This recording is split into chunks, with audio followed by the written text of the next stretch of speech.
காதல் கொண்ட அனைவருமே மணமுடிப்பதில்லை. மணமுடித்த அனைவருமே சேர்ந்து வாழ்வதில்லை. சேர்ந்து வாழும் அனைவருமே சேர்ந்து போவதில்லை. புத்தியுள்ள மனிதனெல்லாம் வெற்றி காண்பதில்லை. வெற்றி பெற்ற மனிதனெல்லாம் புத்திசாலி இல்லை. புத்திசாலி இல்லை.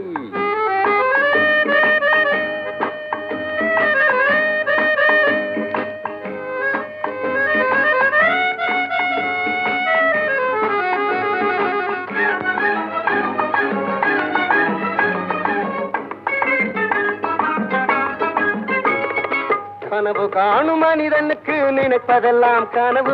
அவன் காணுகின்ற கனவினிலே வருவதெல்லாம் உறவு. அவன் கனவில் அவள் வருவாள், அவனை பார்த்து சிரிப்பாள். அவள் கனவில் யார் வருவார், யார்